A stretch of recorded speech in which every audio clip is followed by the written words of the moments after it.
Bom dia! Seja bem-vindo a mais uma videoaula da Escola Dominical com o professor Lucas, continuando o ensino de Jesus nos Evangelhos. Para quem não sabe, nós, a Escola Dominical dos Jovens e dos Casais, da Igreja Metodista Central de Ribeirão Preto, estamos estudando a doutrina de Jesus nos Evangelhos e estamos fazendo isso em 3 eixos, a qual nós estamos fazendo essa análise. O primeiro eixo nós já fizemos, que é os sermãos de Jesus no Evangelho de Mateus, os 5 sermãos mais o preâmbulo de Mateus 23, você pode ver lá na playlist da Escola Dominical, caso você não viu ou caso você perdeu. Nós estamos, então, no segundo eixo, que é o estudando as 50 parábolas de Jesus, contida nos 3 evangelhos sinóticos, Mateus, Marcos e Lucas. E estamos no 13º conjunto. Hoje nós vamos falar de Lucas 18, da parábola do fariseu e do publicano. Tá? Então estamos aqui no 13º conjunto. Tá? A gente está terminando esse conjunto e na semana que vem o César vai falar o primeiro tópico do conjunto 14. Tá bom? Então vamos lá. O César não, perdão, o Carlos. Tá? O conjunto 14. Bom, e nós teríamos mais um eixo, né, que seria o terceiro, que seriam os discursos de Jesus no Evangelho de João, para analisar em mais 15 aulas. Tá bom? Então vamos começar, vamos ler Lucas 18, verso 9 ao 14. Estou usando aqui a revista atualizada. Diz assim a palavra de Deus. Propôs também essa parábola a alguns que confiavam em si mesmos, por se considerarem justos e desprezarem os outros. 2 homens subiram ao templo com o propósito de orar, um fariseu, o outro publicano. O fariseu, posto em pé, orava para si mesmo, dessa forma: Ó Deus, graças te dou, porque não sou como os demais homens, roubadores, injustos e adúlteros, nem ainda como este homem publicano. Jejuo 2 vezes por semana, dou o dízimo de tudo quanto eu ganho. E o publicano, estando em pé, longe, não ousava nem ainda levantar os olhos aos céus, mas batia no peito, dizendo: Ó Deus, sê propício a mim, pecador. Digo-vos que este desceu justificado para a sua casa, e não aquele, porque todo que exalta será humilhado, mas o que se humilha será exaltado. Vamos lá, vamos continuar. Essa parábola, esse trecho, né, de Lucas 18, que vai do 1 até o 17, né, porque aí depois Jesus fala sobre a criança, né, que a gente tem que ser como uma criança para entrar no reino dos céus, um pequenino. Ela trabalha com a mesma ideia, que é o tema oração e juízo.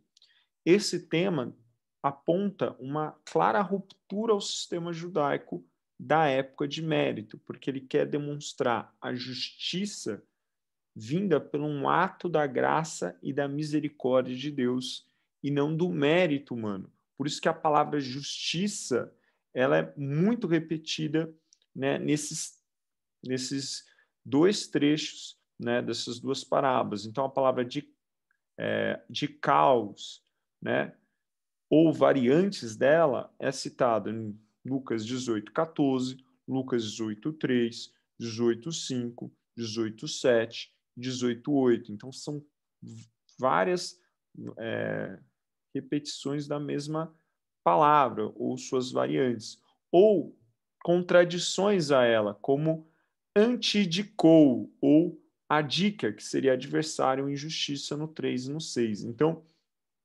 essas terminologias elas se repetem porque elas querem mostrar a justiça não como algo humano, mas como algo que vem da graça e da misericórdia de Deus. Por isso que o termo, né, ele fecha, né, com a história da criança, né, porque aquele que não pode ser como um pequenino não pode entrar no reino de Deus. E aí entenda que esse pequenino não está falando de uma criança porque ela é pura. A criança não é pura. O judeu não pensa assim, nem a Bíblia pensa assim.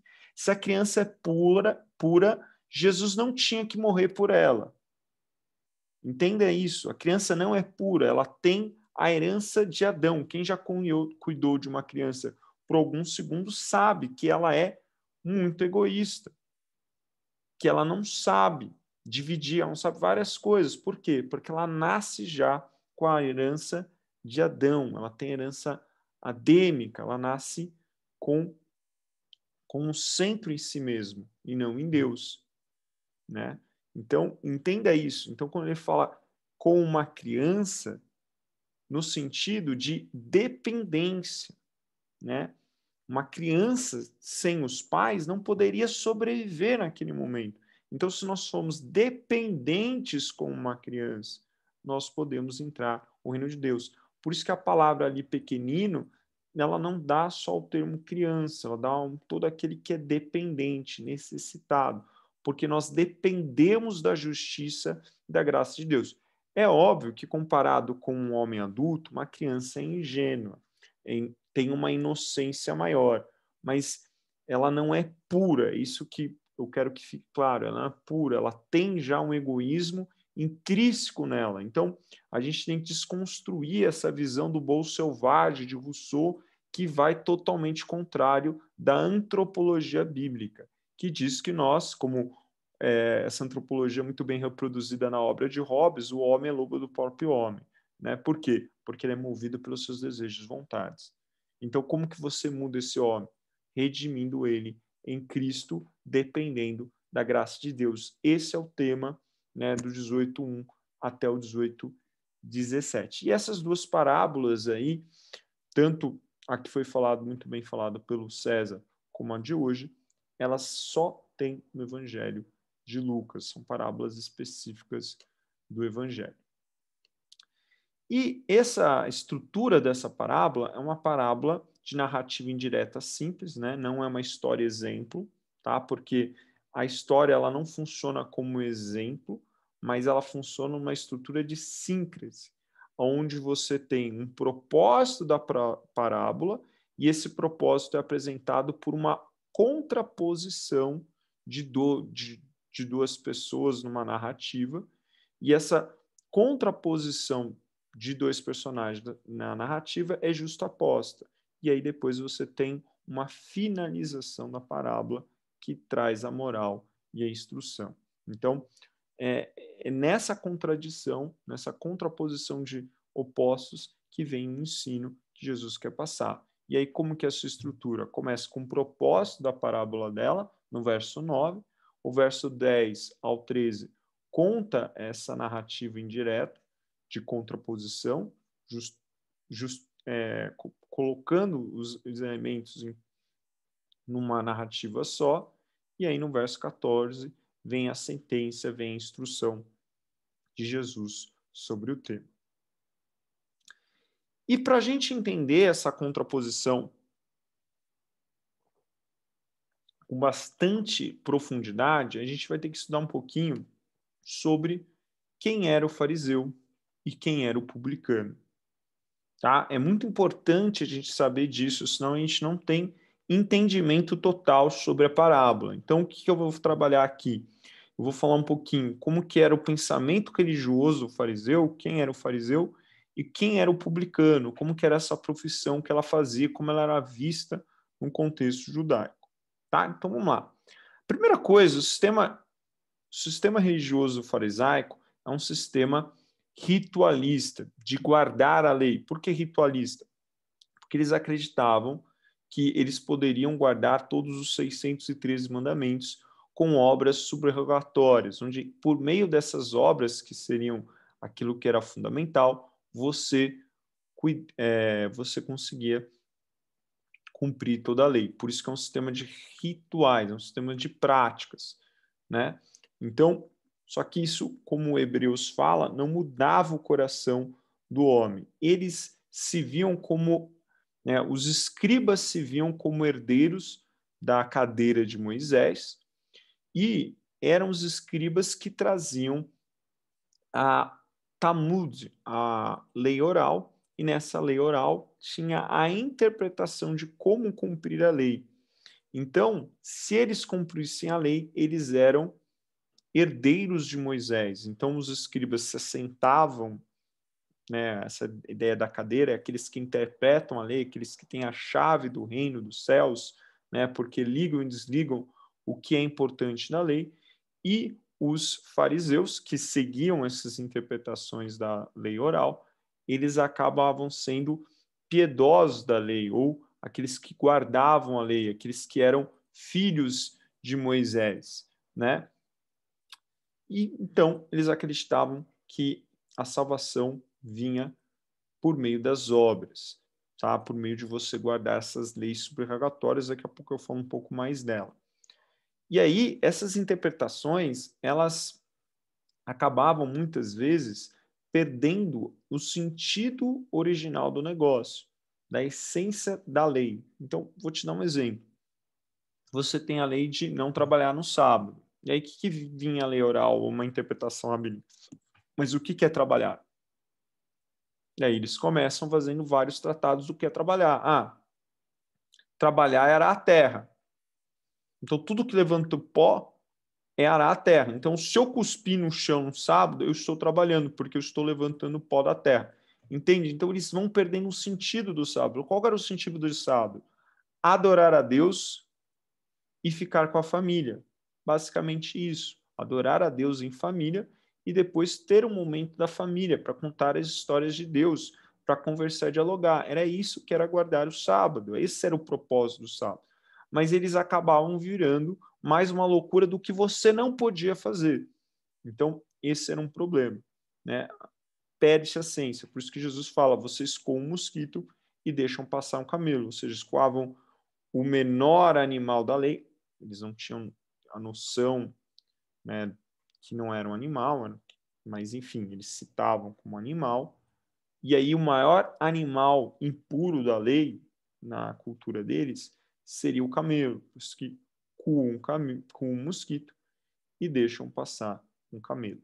Eles tinham que apresentar de forma separados, né, que vem da palavra nefash, né, santificados. Então tinha toda uma veste específica, né?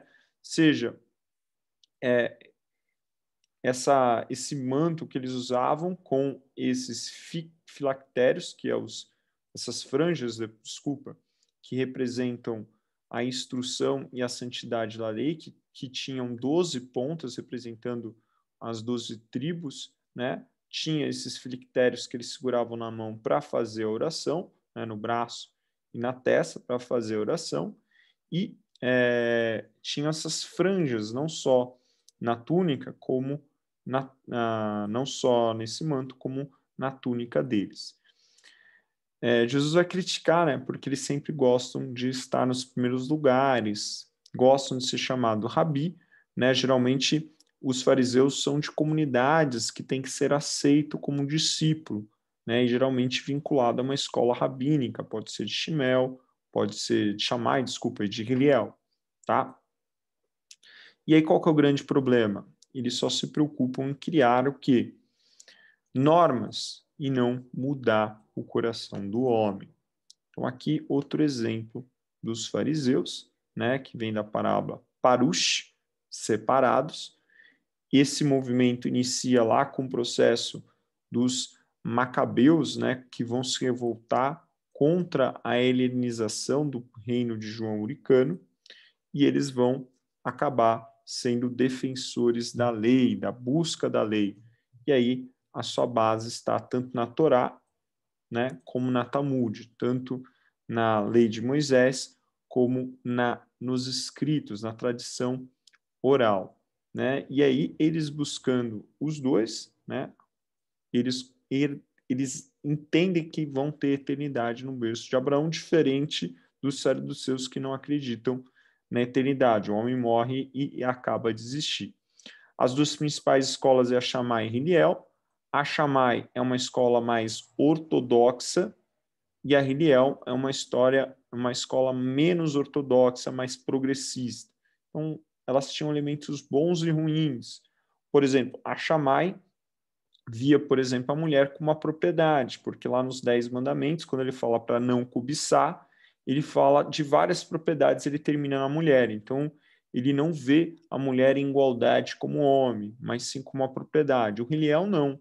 O Hillel, ele vê em igualdade os dois. Mas, por exemplo, o Hillel considera que por qualquer coisa você poderia se divorciar de uma mulher, né? Até não saber cozinhar tão bem, você se divorciava. O Shammai não, ele era literal, então ele ia só pelo adultério. Então, eles tinham elementos bons e ruins dependendo do tema, tá? O ponto é que eles perderam a essência muitas vezes. E aí, para você guardar a lei, você tinha que cumprir as leis super-regatórias, que seriam jejum, eles jejuavam geralmente 2 vezes na semana, de segunda a quinta, esmolas, longas orações, né? Geralmente eles oravam 3 vezes ao dia, lavavam as mãos até os cotovelos para se manter sempre puro.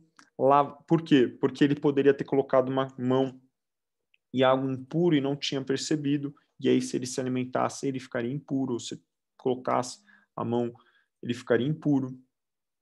Eles coavam até a sua água, para que nenhum mosquito eles tomassem, para que não ficasse impuro. Guardasse o sábado, dava o dízimo de todas as coisas, até dos temperos que eles plantavam, eles davam disso, tá? Não se assentar com nenhum impuro, aquele que não era fariseu, para não ficar impuro, nem tocar nenhum estrangeiro, tá? Então, isso tudo eram as obras de subligatórias. Então, se você cumprisse isso, você cumpria toda a lei. Tá? Se você cumprisse isso, você cumpriria a lei e você estaria salvo. Então, é um sistema de meritocracia e, geralmente, quanto mais você cumpre isso, mais você vai ter posição dentro de uma sinagoga ou dentro de um sinédrio, tá? E como que eram as orações, né? Como que eram as orações do judeu, do fariseu, né? A oração para um piedoso, um judeu piedoso, era uma ordenança. Qualquer criança acima de 13 anos, masculino, era obrigado a orar 3 vezes ao dia. Era uma ordenança. As mulheres não eram nem as crianças, mas elas poderiam seguir, geralmente seguiam. Então, como que eram? Eles oravam 3 vezes ao dia, no nascer do dia, ao meio-dia e às 6 horas. Sendo que na manhã e à noite eles oravam a Shema, né? Que eu já ensinei para vocês, em 3 partes, Deuteronômio 6, Deuteronômio 11 e Números 14, onde ele vai ali fazer uma profissão de fé, onde ele vai confessar que teu Deus é um Deus único, que você deve amar teu Deus de todas as coisas, de todo o coração, de todo o entendimento, tá? Então é uma profissão de fé. E de manhã à tarde à noite, a 18 bênçãos, que era uma oração mais longa, demorava um longo período, que era dividido em 4 partes. Né? A primeira parte você era formada por 3 bênçãos que prestava louvor aos atributos de Deus, e você é um servo no comando dele. Na segunda parte, são 13 versos contando pedidos da vida cotidiana, cura, arrependimento, perdão. Na terceira parte, mais 5 itens que contém clamor nacional e escatológico. E na última parte, oração de gratidão e confiança. Né? Geralmente, o judeu sempre orava em direção a Jerusalém. Por quê? Porque, como foi dito a Salomão, que ali seria a casa de oração e tudo aquele que pedisse algo naquele lugar, Deus ouviria. Então, por isso que eles oravam em direção a Jerusalém. Normalmente, eles não oravam ajoelhado, nem prostrado, não era algo comum, só numa oração muito contrita. Então, geralmente, eles oravam em pé, com as mãos para o alto, tá? Não era comum unir as mãos, só coisa, uma questão medieval. Poderia olhar com os olhos baixos em maneira de contrição, como Esdras, em 9, como o próprio o publicano, na parábola que a gente está que a gente está tratando, e geralmente falando alto. Não era silencioso, não era comum orar silencioso, mas poderia. E batendo no peito como sinal de arrependimento também. Então, essa estrutura religiosa do fariseu, esse sistema geralmente que um fariseu orava. Agora a gente vai falar um pouquinho dos publicanos. E aí eu coloquei essa tabela que eu já coloquei para vocês, quando eu falei dos pastores, e eu estou colocando ela novamente. Isso é de uma Misdá, de um tratado, onde os rabínicos ensinavam aos seus filhos quais profissões você não deveria seguir. Então, esse tratado, a gente pode fazer uma divisão de 4 tipos de profissões que você não deve ensinar ao seu filho, que seu filho não deve seguir: a profissão dos ladrões, a profissão repugnante, imoral, e a que pede os seus direitos civis, ou seja, que é pior que um ladrão.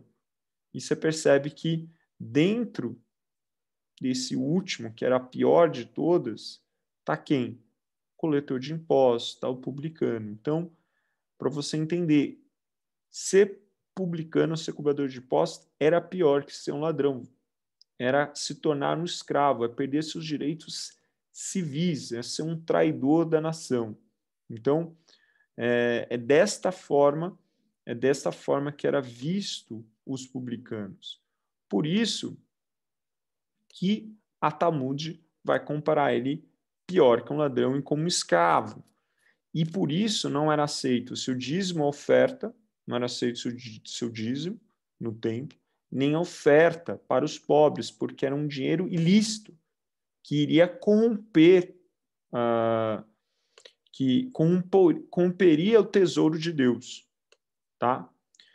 E um judeu piedoso não deveria fazer negócio com esse tipo de homem, porque também o seu dinheiro é contaminado. Ele não pode fazer parte de uma sinagoga e nem muito menos uma comunidade, porque ele é impuro. Ele só poderia fazer se ele abandonasse a sua profissão. E num crime, num julgamento ou em qualquer coisa, seu testemunho nunca era válido, porque ele era visto como um traidor, como um ladrão mentiroso, que a sua palavra não tem validade. E ele não poderia ser recebido no sinédrio ou numa reunião no templo. Ele poderia no templo, né? Não seria bem-vindo, mas poderia. Mas se tiver alguma coisa oficial ali, ele não poderia participar, tá? Porque ele é um impuro. A prática do publicano, a gente vai ver que no início da República você tinha uma associação de publicanos que faziam essa coleta para a República, mas com a expansão da República no século IV, você vai ver que isso vai começar a entrar, vai ter problemas. A República, já no final da República, já começa a descentralizar essa questão da coleta de impostos, mas vai ser mais um principado que você vai estimular a descentralização de algumas atividades do Império. Então, você vai começar a ver muito a prática de subcontratações. Então, isso tanto em obras, né, para fazer estrada, para fazer aquedutos. Então, quem fazia a obra era uma empresa local. Tá? Então, muito do funcionalismo romano, algumas coisas, tirando a defesa e o controle, você fazia subcontratações locais. Isso era importante para gerar riqueza para as outras classes de outras regiões e aí redistribuir a riqueza do império e garantir um apoio dessas elites locais, como também facilitava o funcionamento da república. Então, na época de Jesus, quem fazia essa cobrança era alguém da província, da vila ou da cidade, tá? Esse processo, para você conseguir um publicano, era mais ou menos como um processo licitatório, né? Ele teria que dar um valor para Roma, ou um valor anual, ou um aluguel que você pagava todo ano, ou você comprava essa posição. O que seria esse aluguel? Geralmente essa província arrecada, sei lá, a província da Síria arrecadava 700 talentos de ouro. Então, aí teria que pegar o valor da Palestina. Vamos supor que a Palestina seria 100. E aí divide em cada vila. Quando cada vila tira, vamos supor que seja 10 talentos de ouro. Então, você tinha que dar esse valor anual antes, e aí você assumia. E aí, se desse mais de 10 talentos, você ganhava. Se desse menos, você tomava o prejuízo. Tá? Ou você comprava esse valor, né, e você teria por um tempo, uns 5, 10 anos. Mas mais ou menos isso. Então, alguém que conseguiu a posição de publicano já é de uma família enriquecida. Tá? Ele precisa ter esse valor para conseguir adquirir esse posto. Tá? E o que geralmente ele coletava? Quais eram os impostos na época de Jesus? Para você entender como que era dura a vida de um judeu palestino. Então, você tinha um imposto da propriedade, né? Esse imposto da propriedade era todo tipo, seja terra, casa, marco, escravo, era 1% do que aquele instrumento podia te render anualmente ou do 1% do valor daquela propriedade, daquela terra. Tá? Então, ou seria 1% daquilo que podia gerar, um escravo, quanto que ele poderia gerar, ou do seu valor, o valor da sua casa. Você tinha que pagar. Esse 1% era cobrado normalmente na Síria, então deveria seguir na Palestina, mas o publicano poderia cobrar mais, você não ia poder fazer nada e provavelmente ele vai cobrar se ele vê que ele precisa, porque ele tem que bater a cota, senão ele não vai receber nada. Então, por isso que eles eram chamados ladrões, cobravam mais mesmo, não estavam nem aí, geralmente vinha com um contingente de homens romanos, e aí se você não tivesse, o cara vai pegar o que você tem, né, até se necessário te escravizar para você pagar esse negócio, tá? Ou você perder a sua propriedade, perder o que você tem, ou levar pessoas da sua família até você pagar esse imposto, tá? E não tá nem aí. Depois vem o imposto per capita, que é um imposto que é cobrado por pessoa, uma vez no ano também, e esse imposto per capita normalmente era cobrado com pessoas acima de 12 anos até 65. Era cobrado um denário por pessoa, desculpa, um denário por pessoa. Isso era a média na Síria, mas a, a documentação de que o cara tinha cobradores que cobravam os maiores de 65 anos e os menores de 12 anos. Não era comum, mas poderia cobrar, né? Porque ficava muito na dependência desses publicanos. Tinha um imposto alfandegário que era a mesa de coleteria, onde ele cobrava pessoas que mudavam de regiões. Então você tinha 3 grandes regiões ali na Palestina: Judéia, Galileia e você tinha a Pérea. Então, quando você iria transitar de uma jurisprudência para outra, você tinha que pagar esse imposto. Zaqueu, por exemplo, era um que cuidava de uma dessas áreas de coleteria. Ou chegada e saída de produto. Então, você também tinha a cobrança, não só o imposto per capita, o imposto alfandegário, o imposto de propriedade, mas você tinha um imposto de operação de compra e venda. Então, por exemplo, Mateus ficava ali numa região de pesca e de comércio. Então, tudo que entrava, tudo que pescava e tudo que entrava pelo Lago de Genezaré tinha que cobrar imposto. Tá? Além do imposto em cima de testamento, né, de herança. Está quase parecendo o Brasil, só que o Brasil é um pouquinho pior. E você tinha ainda um imposto religioso, que era o imposto do templo, né? Após a reconstrução do templo, então todo judeu tinha que pagar 2 denários por ano para manter o templo. Esse era o único imposto que o judeu se sentia orgulhoso de ter, porque eles valorizavam muito a casa de Deus. Os outros, não. Eles odiavam, e até porque os publicanos muitas vezes cobravam além da conta. Então, por isso que eles eram odiados. Tá? Então, eles iam querer superar a meta. Se eles não superassem, eles tinham que pagar do bolso. Então, por isso que eles cobravam a mais e por isso que eles eram odiados, tá?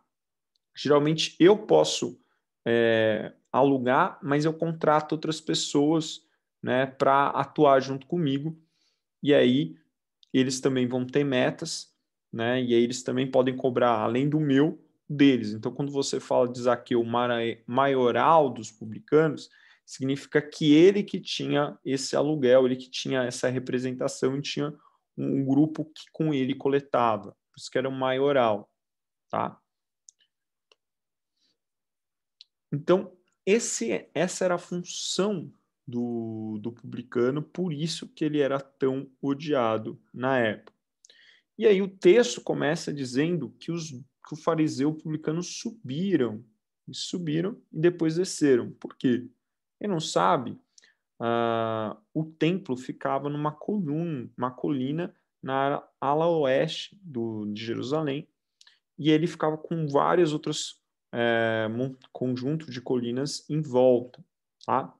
Então ele ficava na parte alta da cidade. Então, por isso que ele fala que eles subiram até o templo, depois eles desceram. Então aqui mostra essa escadaria que dava da cidade baixa para a cidade alta, onde você entraria para o templo, tá? Então provavelmente eles eram de Jerusalém. Então ele não está falando de uma viagem da Páscoa, que eles também poderiam fazer um movimento de descer ou subir, dependendo da região na Palestina. Não, ele está falando de alguém que mora lá, que subiu ao templo para orar.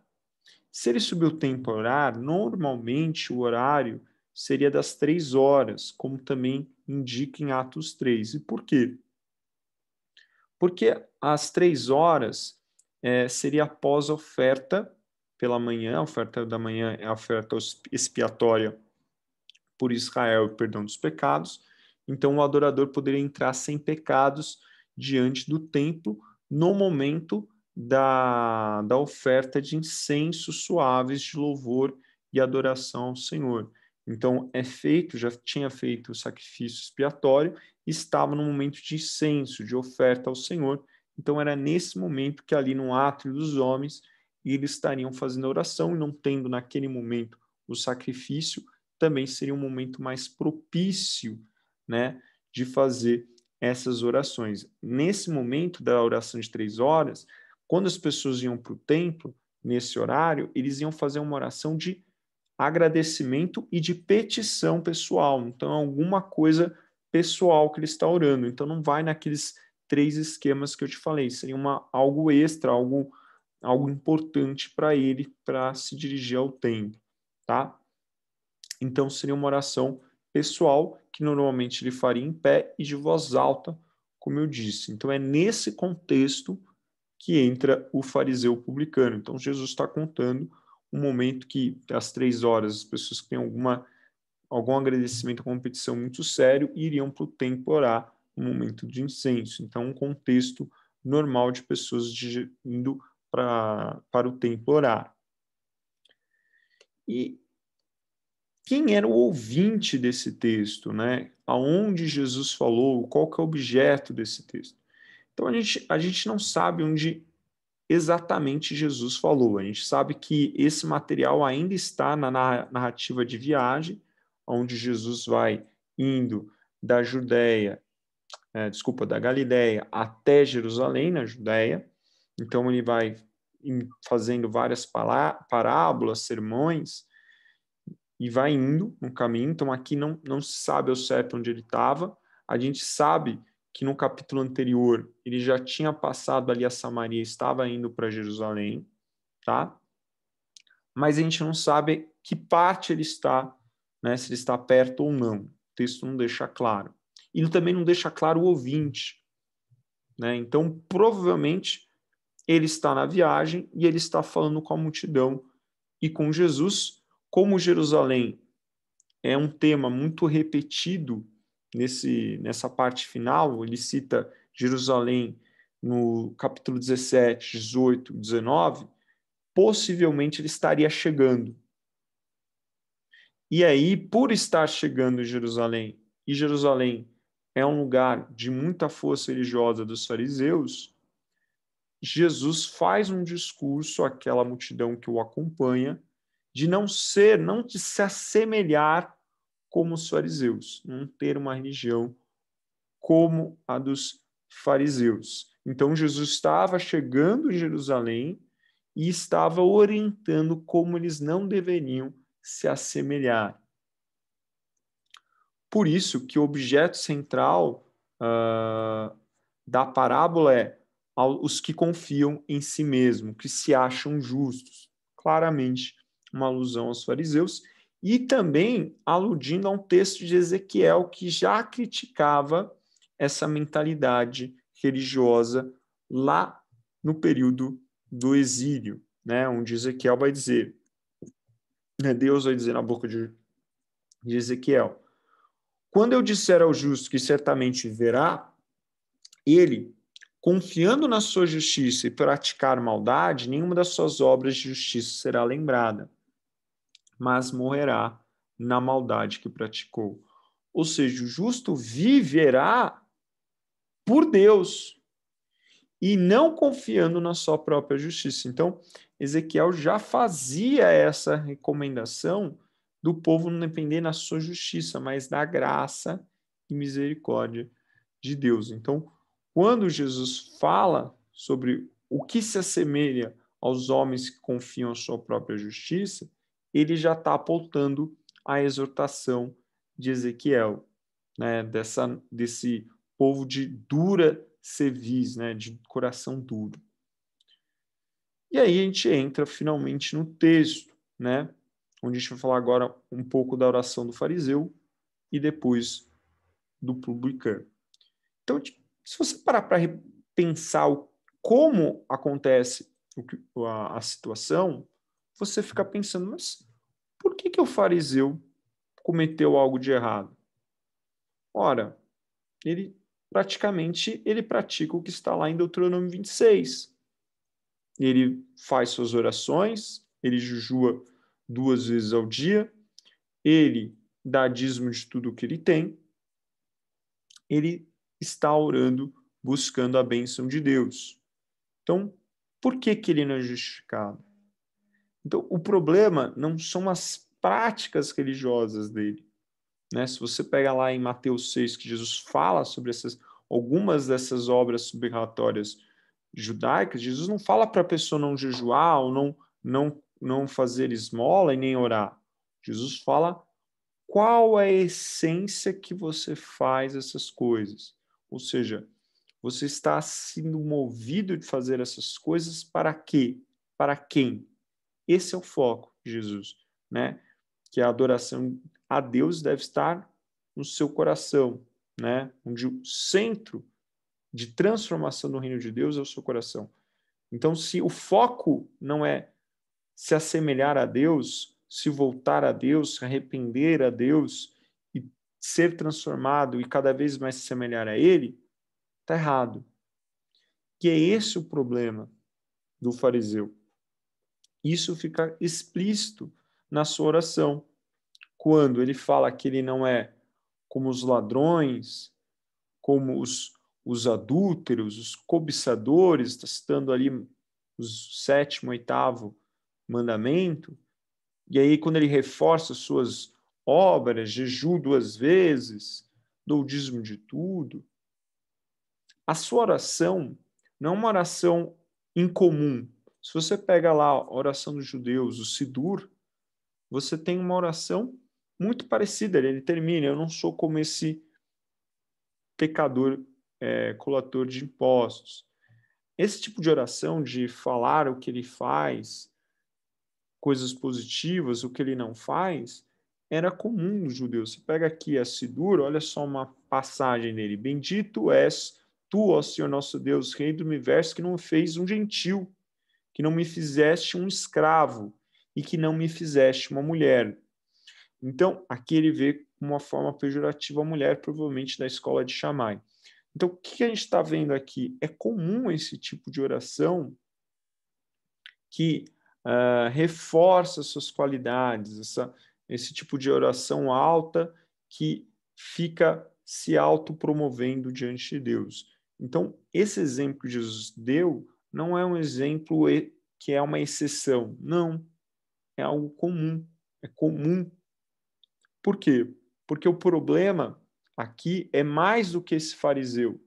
O problema é o sistema religioso.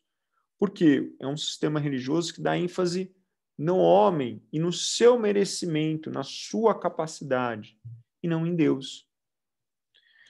O problema é que ele não entende a aliança de Deus, que é feita pela graça e misericórdia. Não é porque nós merecemos, mas é porque Deus fez porque nos ama. Ele não entende que o propósito da aliança com Deus é que nós nos assemelhamos dele, transformando o nosso coração. E que constantemente isso tem que ser feito.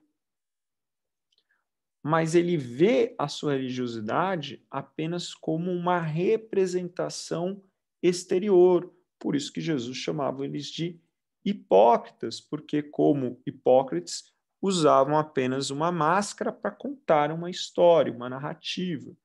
Então, externamente eles eram de uma forma, mas internamente, como Jesus falava, eles eram como sepulcros caiados, ou seja, é como um cemitério, com esculturas bonitas por fora, né? Ou naquela época eram mausoléus bonitos por fora, e por dentro estavam mortos, né? E aí, por quê? Porque eles não entendem o sentido verdadeiro da lei. Jesus, como eu já disse em outro momento, ele vai reformular Tanaká, ele vai reformular a jurisprudência da lei, da interpretação da lei. Por quê? O decálogo, que é a essência da lei de Moisés, para um judeu piedoso, é dividido em duas partes, onde a primeira parte, os 4 primeiros mandamentos, fala sobre amar a Deus, e os outros 6 mandamentos, amar o próximo. Ele vê as duas coisas divididas, aonde amar a Deus está acima de amar o próximo. Por isso que, quando Jesus conta a história do bom samaritano, aquele homem que vê o samaritano, desculpa, que vê a pessoa que foi roubada na estrada ferida, ele não vai parar. Por quê? Porque o levita ou o sacerdote, porque convém mais ele adorar a Deus do que cuidar do próximo. Ele não liga adorar a Deus e cuidar do próximo como uma coisa só. Ele vê como algo separado. Então eu não vou, eu posso me contaminar, me contaminando, porque ele pode estar morto. Eu não vou poder adorar a Deus. Não podendo adorar a Deus, eu não vou cumprir os principais mandamentos do decálogo. Então eu não vou ajudá-lo. Percebe? Então perde a essência. Amar a Deus é, antes de tudo, também amar o teu próximo. O João vai entender muito bem isso, né? Você só pode amar a Deus se você ama o teu próximo, porque Deus é amor. Por isso que na oração do Pai Nosso está lá, perdoai as vossas ofensas, assim como Deus perdoa as suas ofensas, seus pecados, né? Então, Deus quer que a gente copie ele, copie o seu amor, tenha a mesma natureza do seu amor. Então ele não entendia isso. Por isso que era uma religião superficial, apenas de aparência. Então, essa oração desse fariseu não é uma exceção, é a regra. Por isso que Jesus, ao chegando em Jerusalém, ele fala que vocês não assemelhem com essa religião, porque ela não leva a nada, porque eles não entenderam o que realmente importa. Daí ele pegar uma contraposição bastante hiperbólica para que eles entendam que não importa quem é, o que importa é aceitar a graça de Deus. Então, olha a posição, em vez do fariseu em pé, num lugar de provavelmente de importância, num lugar mais visto ali no átrio dos homens, falando alto, estava, enquanto aquele homem publicano, provavelmente quase do lado da porta ali da entrada do átrio dos homens, longe, bem longe, em pé, nem olhando para o templo ou para o altar, mas com suas mãos sobre os olhos e batendo a mão, clamava ao Senhor. E você vê que essa coisa de olhar, não olhar para Deus, é uma coisa de misericórdia, de arrependimento, como você via em Esdras, quando ele descobre que os judeus estão se casando com pessoas que não são hebreus e estão indo contra a lei. E aí qual que era o medo de Esdras? Né? O povo se perverter e novamente a cidade e o templo ser destruído. Vamos lembrar que ele veio com exílio, ele reconstruiu as muralhas com Neemias, reconsagrou o templo. Então fala, nossa, a gente vai ter que passar por isso de novo? Não acredito. Então ele começa a clamar por causa disso. Né? E aí essa alusão do publicano, possivelmente Jesus faz pela figura de Esdras. E aí ele bate no seu coração, o centro do homem, o centro do reino de Deus está o coração, ele bate. A essência do judeu é o coração, né? A essência do seu intelecto, a essência dos seus desejos, da sua vontade está no coração para o hebreu. E ele bate no seu coração, clamando misericórdia. Perceba como ele usa a terminologia para ele. Tende misericórdia de mim, ou compadece de mim, pois eu sou o pecador. O artigo definido o, ele define não apenas o que ele é, mas não era uma terminologia comum. Não é compadece de mim porque errei. Eu sou o pecador. Ou seja, é quase um insulto. Ele se reconhece o seu estado. Ele não errou, ele não falhou, ele é um pecador nesse estado da graça de Deus. Isso você percebe, compadece de mim, tem misericórdia de mim, uma expressão comum do Salmo 51, o salmo de contrimento, né? Jesus provavelmente usa essa frase apontando, olha só, ele não está se auto-vangloriando, mas antes ele está reconhecendo o seu estado e clamando a misericórdia de Deus, como está lá no Salmo 51, 1 e um pedaço 1, pedaço A, pedaço B do 3, né? Ó Deus, compadece de mim, pois reconheço minhas transgressões, o meu pecado está sempre diante de ti. E é interessante que o verbo ilaskomai que ele usa é a única expressão que a gente tem no livro de Atos e Lucas dela, que é tem misericórdia de mim. Essa palavra no grego é a única vez usada aqui, que é ser gracioso comigo, tem misericórdia de mim, reforçando a ideia de justiça que a gente estava falando lá no começo da aula.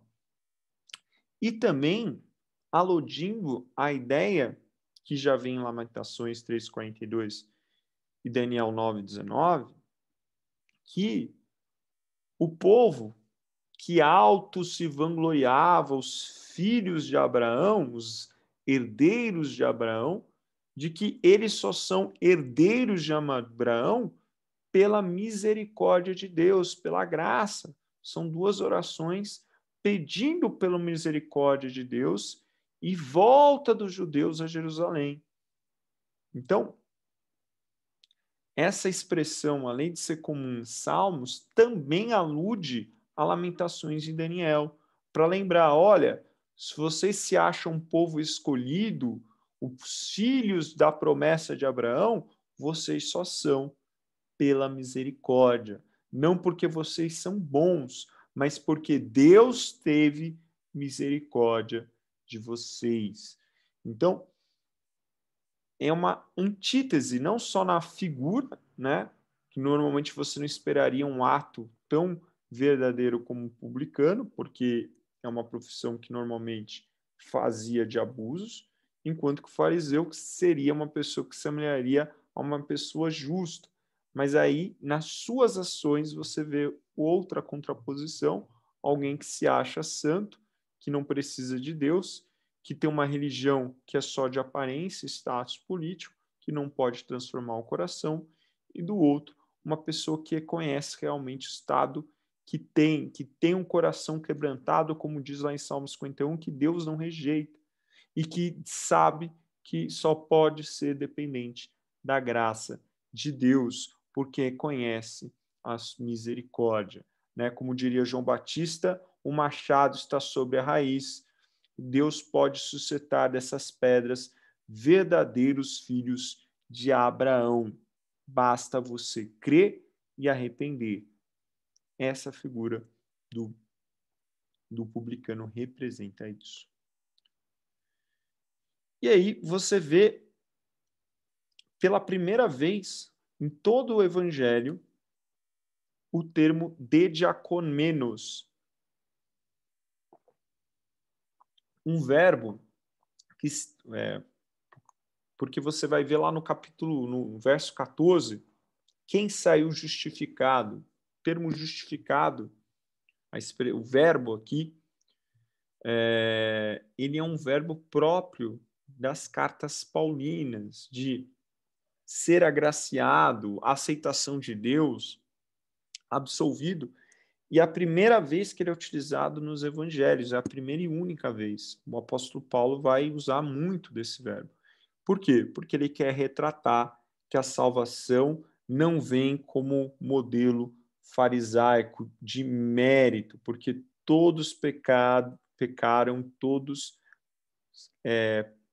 estão separados da glória de Deus, todos os pecados estão destituídos da glória de Deus, e eles só podem ser salvos pela graça mediante a fé. Então ele aponta isso na figura da parábola. É uma parábola cristológica que aponta para Cristo, para o sacrifício vigário de Jesus. Ele alude Isaías 53, a necessidade do bendito do Senhor, do Filho do Homem, o servo sofredor, vir ao nosso lugar e morrer, porque nós não podemos ser santos por nós mesmos, mas podemos ser santificados pelo sangue daquele que morreu em nosso favor.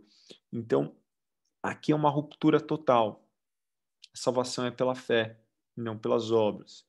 Então, essa não é apenas uma expressão de nós nos humilharmos para Deus apenas, não. É reconhecermos que todos nós dependemos da graça de Deus, tá? E crendo, então, no seu Filho, confiamos em sua graça, no seu Espírito e palavra, e não na nossa força. Por isso a dualidade, humilhado e exaltado, porque aquele que se exalta confia em si, e nós não podemos fazer coisa alguma, né? Mas aquele que humilha a dependência, aquele que reconhece a dependência de Deus, esse será exaltado. O que é ser exaltado? Vai ser salvo. E isso reverbera o juízo que Deus está fazendo a Israel no momento do exílio, a qual Ezequiel fala para o povo. O que é exaltado é humilhado, e o que humilha o soberbo. Então, ele fala isso para o povo, também reverbera, relembra o povo ali do exílio, e lembra como que eles têm que crer na graça de Deus. Dali, aquela imagem, né, interior de Jesus chamando Mateus, chamando para a graça, chamando para a redenção, ainda que você seja o maior dos pecadores, ou eu seja o maior dos pecadores, como era Mateus para aquela cultura, que era um publicano, um coletor, né? Ele veio e fez um dos grandes homens da fé, um dos 12, né? E a gente chega na última parte, na aplicação. Martinho Lutero, ele adorava essa passagem, ele fez mais de 13 sermãos sobre elas, mas a ideia central desses sermãos é apontar como essa característica do fariseu de autossatisfação de si mesmo, de se achar bom, de se achar capaz de salvar a si mesmo, ou melhor do que os outros, é algo que é muito comum dentro do cristianismo. E isso, por isso que é uma das 7 cartas que você vai ver em Apocalipse, a Laodiceia é por causa dessa autossatisfação. Isso aponta o quê? Que é algo recorrente na fé do povo de Deus. e algo que a gente tem que estar vigiando, de não se achar melhor, superior, ou a gente gosta de falar porque a igreja sempre apontando para fora, porque o que as outras igrejas precisam saber, que a gente esquece, que a gente não tem que falar para fora, que as outras não são, mas o que nós devemos ser. O que as outras não são, vamos orar a Deus para que Deus faça eles arrependerem e saber o que elas precisam. Mas eu não tenho que falar para fora o que eles não são. Tenho que falar o que eu não sou, o que nós não somos. Né? Então, a gente tem que parar de olhar para fora e olhar para dentro, parar dessa autossatisfação que Martinho Lutero aqui critica.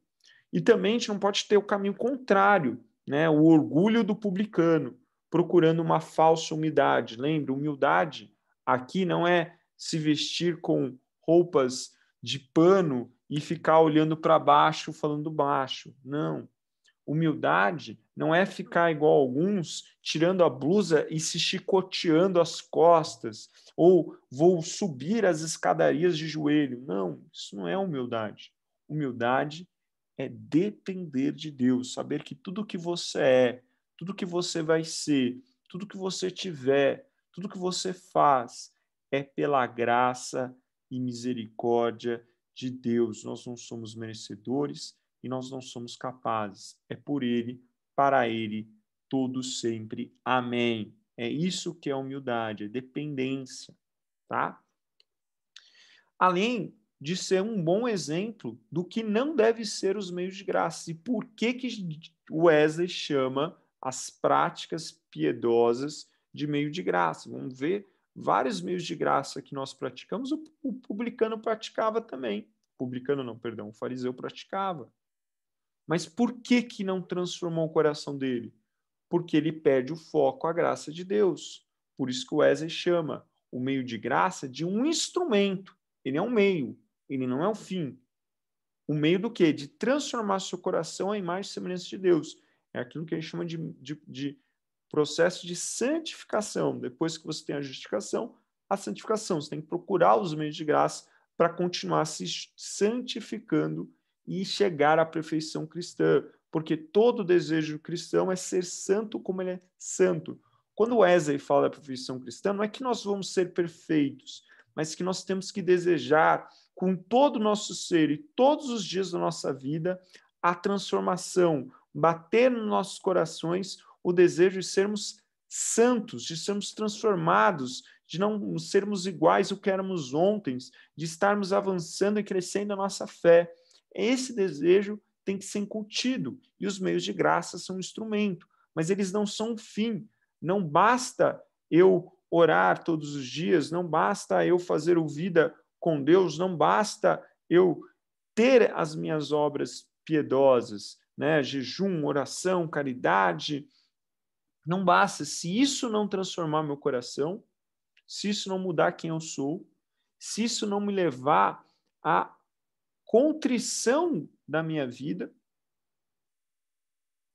nada importa. Virou como uma exterioridade de uma religião que não transforma o coração como aquele fariseu. Então a gente sempre tem que lembrar, ele é um meio e não um fim, senão a gente vai terminar como aquele fariseu. E por último, nós devemos ser gratos à misericórdia de Deus. E como que a gente é grato à misericórdia de Deus? Reconhecendo ela todos os dias. E como que eu reconheço, Lucas? Praticando da mesma misericórdia que você recebe. Não julgando, não apontando o dedo. Lembre-se, apontar o dedo é uma coisa, exortar, instruir, ensinar é outra. Se você é um pai, você vê sua filha cometendo um desvio de caráter, você está exortando, você está instruindo. Agora, se você vê uma moça fazendo algo de errado e você não a conhece, você está julgando, não é seu papel falar com ela, não é só se ela te procurar. Aí sim. Entende a diferença? Aquele que instrui a vida é uma instrução, não é aquela que não tem nada a ver e julga e condena. Não é meu papel, não sou o juiz dela.